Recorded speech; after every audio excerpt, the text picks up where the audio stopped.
Well, good morning. Good morning. Dr. Kelly Fletcher, you got a new job.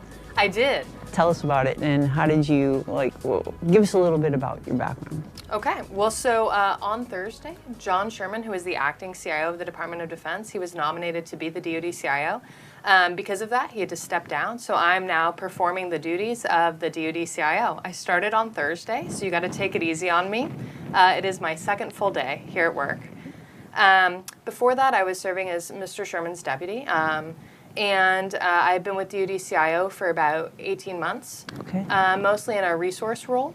Prior to that, I had been at DHS at headquarters, and then before that, I had been at the Department of the Navy in their CIO shop. So your passion for cybersecurity goes back a few days, I would say. That's right. You come to the position well prepared. More than 2 days, yeah, Yes. more than 2 days of cybersecurity, and also resourcing. So that's where I started my federal career, was at OSD Cape, and looking at IT spend, cybersecurity spend, Okay. and trying to understand how we pay for these important capabilities. Okay, so as the former G2, I think you probably were reasons that my money was diverted, but we're going to have a great conversation anyway. Look, we're in the middle of a strategic reset in the Department of Defense, and that obviously is going to have some impacts, but in the priority of things, when you think about the strategic reset, our ability to ensure that we can maneuver in cyberspace is one of the top priorities in this threat environment. So where do you think we are in terms of the priority that the department is giving to the world that you're in of cybersecurity? I think this is a great question. So I think that we are getting smart about it right now. So this is truly an inflection point. I would say for the last couple of decades, we've been making risk decisions about vulnerabilities in both cybersecurity and vulnerabilities in technology in general, right? We've not been fighting a very technically competent adversary, and because of that, we've made different decisions than we need to make in the future. So that's one thing I would say, is our adversary has changed. Our next adversary is going to be able to take advantage of the vulnerabilities that we know we have, and they're going to be able to link that with kinetic attacks, and that is going to create a super complex warfight, the kind of warfight that we've never seen before. The other thing I want to highlight is the environment, right? So it's our spectrum environment in particular. This is incredibly congested. And that's true here in the US, right? We're all using our cell phones, we're moving to 5G. It's not bad, but it does create for a more complex environment. So as we look at the future, we're going to need to be able to hop around in the spectrum. We're going to have to use different spectrums. We've been using radios for a long time, but the way we use a radio is going to have to change really dramatically.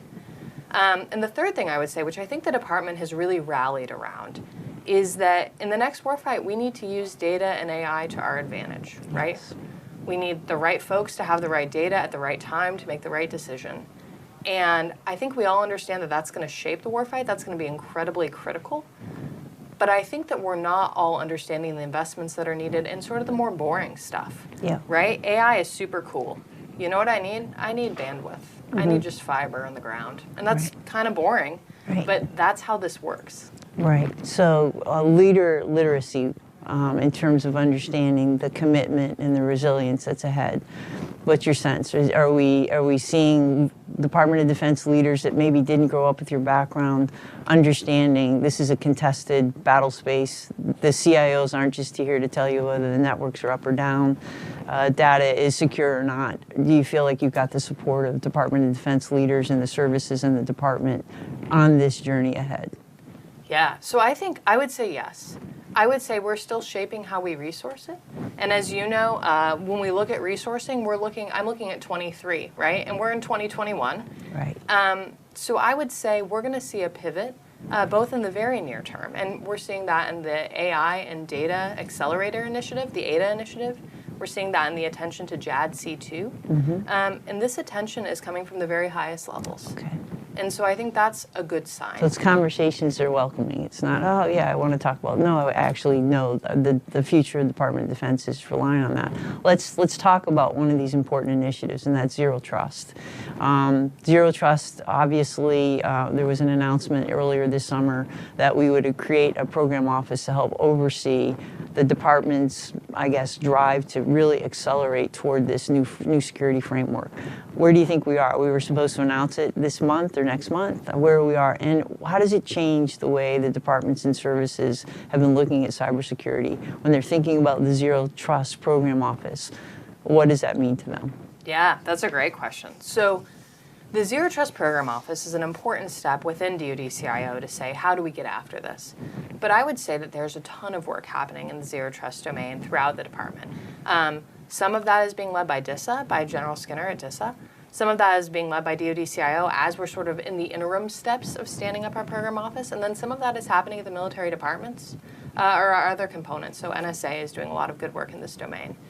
I think the thing about Zero Trust that struck me recently is that really it's just being honest about where we actually are. So I think, and this is all information that I think we know, but you know, a decade ago, my data was in my computer. And if it wasn't in my computer, it was in a server that was like maybe under my friend Bill's desk. Like it was on my network. It was in what we call the DoDIN, right? Like it was within my network. And now, especially as we move to DoD 365, we move to infrastructure as a service, we move to other software as a service providers, my data isn't inside my DoDIN, right? And I think I'm not saying anything that's surprising, but I think that the way that we set up our security architecture, which it was the right thing to do at the time, was that we said, hey, we're going to build a big wall, we're going to have a moat, we're going to put alligators in it, and then in the interim we'll have some, like, you know, some guys driving around and sort of checking, but mostly we're going to focus on this perimeter of my network, and I'm going to protect my network. Right. Because my network actually had my data. But that's not where I live anymore. And I think that we made the right choice to get out of there. But that means that I need to move to a zero trust model, right? I need to say, how do I protect my data? I don't need to protect my network. I have to protect my data. So as we get after that, identity is really important. That's something that we're focusing on. And then DISA has stood up this Thunderdome effort, which is what they're terming their move to zero trust. So DISA is providing some enterprise services to the department to help them enable zero trust. But I would say in some domains, right, it's my job just to provide oversight or minimums. So we're encouraging, you know, the services and other components to pursue zero trust in their own networks as well. Okay. So people, process, technology, governance, you know, one of the things I've read about zero trust is there's certainly the technology there to enable drive to that security concept, but ensuring that we get the strategy correct before we make decisions, before we leave the house, we know what we're trying to create.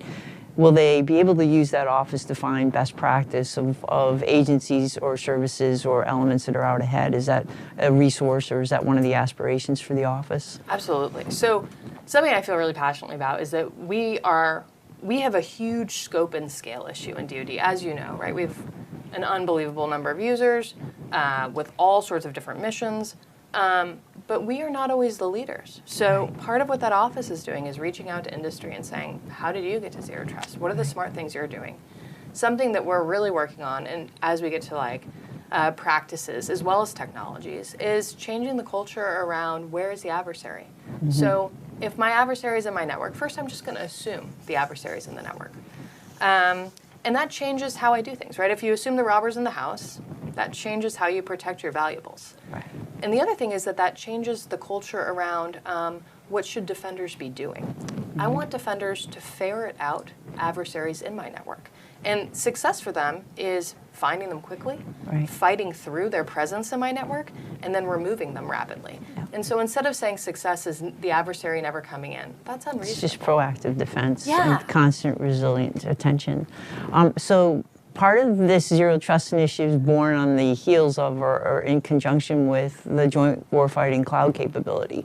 And we've heard the CIOs talk about the journey that's necessary, the urgency of moving on with it, the importance to a cybersecurity professional like yourself of understanding there is greater capability to be gained when we can move into those modern environments. The reality is we're going to live in legacy and we're going to live in the future. But as you think about that cloud initiative, one, are you excited about it? Are you preparing yourself for the stress that this journey's been a long one already, but the introduction of polycloud is going to be difficult for a lot of organizations to get their minds around. But from a cyber professional, I guess send some words of encouragement to say why this is going to be so important, as not only we look at bringing zero trust in, but really being able to leverage advanced technologies for cyber defense. Yeah, so JWCC, am I excited? I am so excited. It is about time. So, and just to sort of catch folks up, JWCC, it's a multi-cloud environment. It's at every classification level, and it provides capabilities to the edge, right? Folks who may be disconnected, folks who may have low bandwidth. We are doing a lot of smart things as we pursue JWCC to make it really useful. The other thing that is exciting to me is that folks are asking for it. Right. So when we talk to combatant commanders, they say, you know what I need? I need cloud. Right. I need cloud at this classification level. Mm-hmm. I don't want to minimize, there's been a lot of excellent work done in cloud in the department. And those clouds are being widely used, but they aren't available to everyone, and they don't have all the capabilities that we need. Kind of feels like we're at that inflection point of pivot from pilots to enterprise, and there's been so many great ideas out there and so many great experiments, but it is time we as a department just decide we got to put our shoulders into this and get at it. And from what I'm sensing is you're energetic about it, your staff knows there's a lot of work ahead, but it's not something that's deterring you from slowing down at all. We got to move, so that's great. There's a huge shout out for folks sort of clamoring for this capability, which is incredibly As exciting. opposed to, I just make that change happen on somebody else's tenure. I'm starting to see commanders saying, help me understand why this is so important. What can I do to lean in and get my people ready on that subject? This transition to new technologies, new environments, new frameworks is all dependent on the professionals that we have either from industry, but we have in our services, we have in the department. So the big question of everybody in the world that's digitally transforming is how do we retain, train the talent? So you've been at this a few days. What's your sense of how is the department attacking the problem of talent management? And how is it keeping some of its best people or borrowing some of the best people from industry or academia to help on this journey? Yeah, talent is really important. And I'll tell you, every time I like hear this question, I have this because I don't want anyone to think that what I'm saying is I don't have phenomenal talent. Right. You know, I have an awesome team. And I would include my team in both the DoD CIO, the team at DISA, and the team that we see, the technology professionals sort of across the department. We have amazing folks, and I think a lot of our folks are there just because of the mission. Right. So first things first, we have a great team. Second thing is, how do I retain them, and how do I recruit new folks to be part of the team? And what the Secretary has said is he really thinks that we need to find the full range of talent that the U.S. has to offer. And this really resonated with me, because I think that it pertains to diversity and sort of the way that we generally view diversity, but also regional diversity. Mm-hmm. Just as an anecdote, so I grew up in Portland, Oregon, and Go Ducks. Blazers, the Blazers. Yeah, okay. the Blazers, that's our team, thank you, yeah. But I didn't know anyone who worked for the federal government. I didn't know anyone who's a DoD civilian. It didn't occur to me that was a space that there was jobs. It truly never hit my radar that this was a thing that could happen. And the way I came into the federal government is OSD CAPE at the time had a program where they were trying to recruit people who had PhDs in technical fields and some work experience, maybe engineering, something like that, and didn't know anything about DoD. Right. And they found me, and I fit all of those. I just really nailed it. And they flew me into the Pentagon. I was like, oh my God, the Pentagon, It's bigger than my town. Yeah, this is crazy, yeah. And then I started, and it turns out that this couldn't have been a better fit for me. I love the mission. I love the shape of the work. And I think, so all that to say, there are innovative things that folks are doing, and I would say they're sort of in silos of finding the right folks, of aggressively pursuing talent to meet the Secretary's objective. Within the cyber domain, I think we've done something really exciting, and at first it felt boring, truthfully, right? So we said, what are the cyber roles? And we split them into 54 roles in there. You're a systems administrator, you're fill in the blank. And then we went through and we carefully plotted each human, into these roles. And so now you're just sort of binning and counting. But then we harnessed some data analytics to actually look, and we looked regionally, we looked across these very specific job types, and we're now able to say, like, and I'm going to give an example that is possibly incorrect, but in Kansas City, it's really hard to recruit systems administrators. And so then we can target them, right? We can provide some recruitment and retention, dollars to get that done. And I think that's really, really valuable. Yeah, and I think also, in this period of upskilling this amazing workforce, which I have prior to coming to the industry in Accenture, 34 years in uniform. So share your passion for those in uniform and our civilians who are part of the federal service, but also that partnership with industry right now, which can upskill and then provide that teammate until that we move our folks to that latest technology or something like that. I think there's something to be said there, and I think that public-private partnership of attracting the talent in from industry that's, candidly in some cases ahead in the digital transformation journey, but coming back into this context to share those lessons learned, and then you helping them understand to fit this or make this secure in our environment. Here's some additional things. So I think, it's going to require some teamwork, and I think, teamwork, probably one of the most important things. Let's talk about that for a second. On a day-to-day basis, you've got an awful lot to balance in the new role that you just stepped into, and the one that you had before, it was certainly not a role for a slacker, but you've got to work with, across the government, the CIO responsible for so much for the Department of Defense, information systems, data security, making sure the information technology roadmap for the department is sound and properly resourced. But in terms of your partnership with U.S. Cybercom, I'm fascinated. Talk about that partnership, and when a new threat emerges tomorrow morning or this afternoon, how do you work together, and how would you describe and characterize that relationship? Yeah, that's a great question. So the CIO and Cybercom have a very close relationship. We meet with General Nakasone or his team every week, and a lot more frequently when something pops up. So I would say the first thing is a really clear line of communication, at the top, which is, so I'm comfortable sending an email, making a phone call. Is it a weekend? Great, we'll do this, no problem. So what is a weekend? Oh yeah, that's right. That's right. I hear there's Saturdays. That's right. And then what I would say is that I think is very important is throughout my team, right? So at every level, folks have a peer that they're engaging with, right? And our CISO, Dave McEwen, who's now acting as my deputy, he, his whole team, sort of all of them know somebody at Cybercom to call to say, hey, what are you doing about this? Do I need to track this? So we're getting collaboration at every level. Okay, so the team sport is there. I noted that in your previous life you were into DHS and protecting infrastructure. Now you're with the department. What would you give the grade to the department in helping DHS protect critical infrastructure? What does that partnership look like? Yeah, that's a great question. So first, I just want to give a shout out to CISA. So I wasn't very familiar with CISA until I went to DHS. And when I got there, I was like, man, this is one of the most exciting missions in the federal government, the mission that CISA has. Not only are they responsible for federal cybersecurity outside of sort of DoD IC, but they also are responsible for engaging with just, are you an industrial partner, right? Yes. Do you, or not even a partner? Are you an American company who's struggling with cybersecurity? They are there to help. That is a huge deal. So we engage pretty regularly with CISA, and I would say that the place that we overlap the most is with information sharing. Okay. So they're responsible for information sharing across sort of the commercial sector, and we're responsible for the defense industrial base.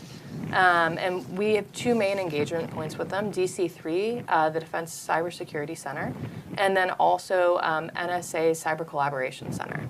And talk a little bit about what NSA is doing. I think it's very cool. So they're focused on big defense industrial base companies, and when they say they're a collaboration center, they are a collaboration center.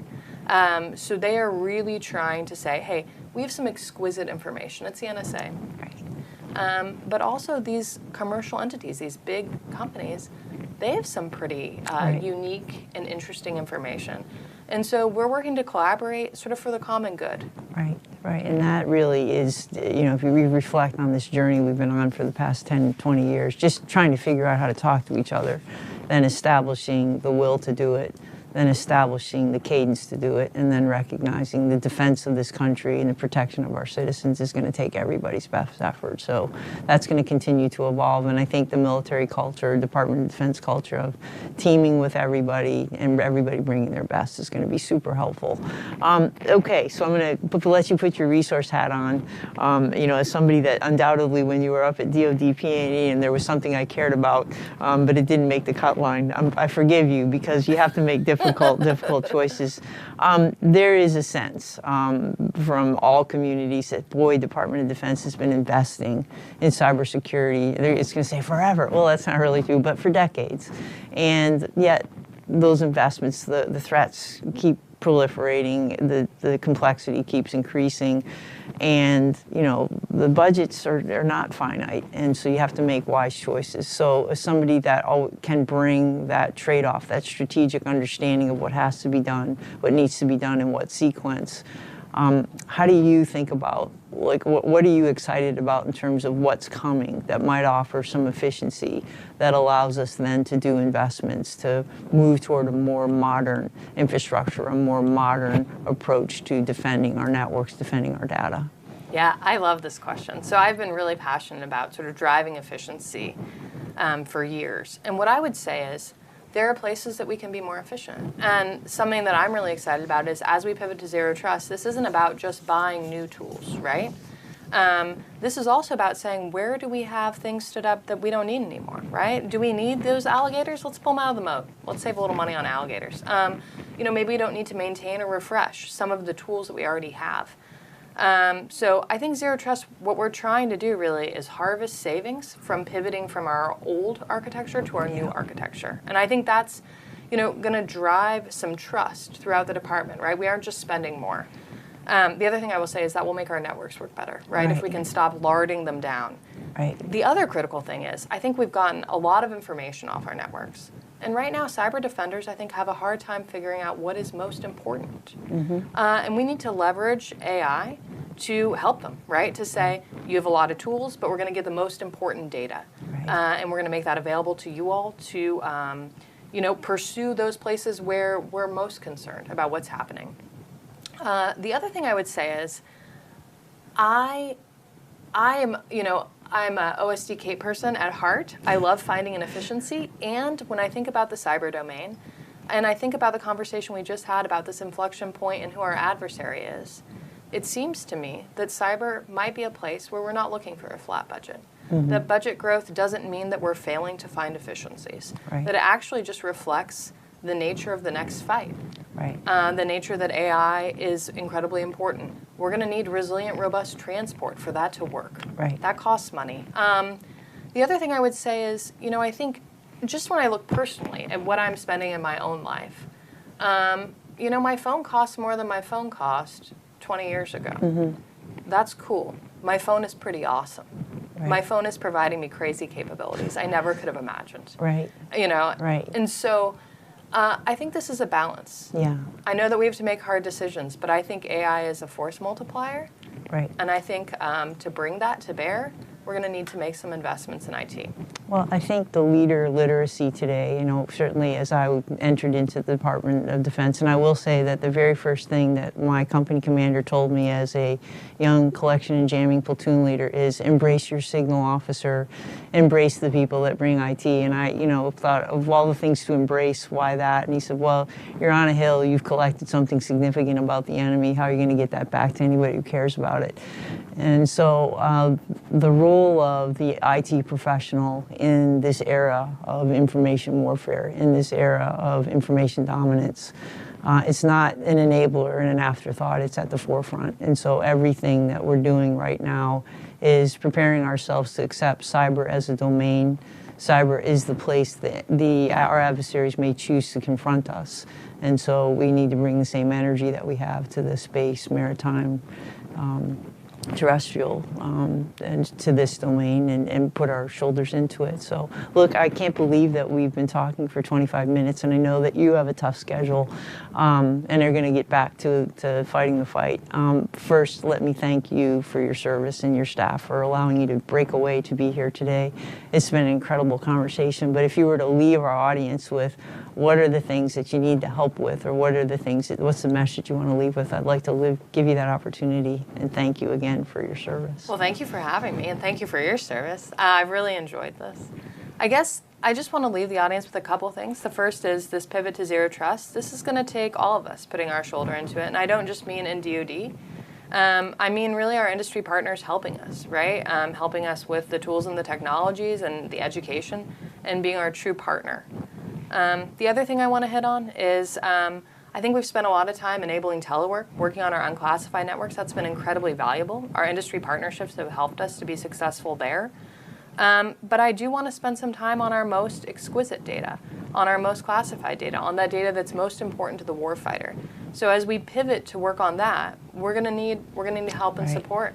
Right. And then the last thing I do want to touch on is spectrum. So I'm really passionate about this. It gets really wonky, but being able to share spectrum is going to change the way that we fight the war. It's going to make the way we train different, and it's incredibly important. So those are three spaces where we really want to partner. Just lots to think about. Kelly, thank you, and thank you so much for everything you're doing, and thanks again. I look forward to working with you down the road. You too. Thank you.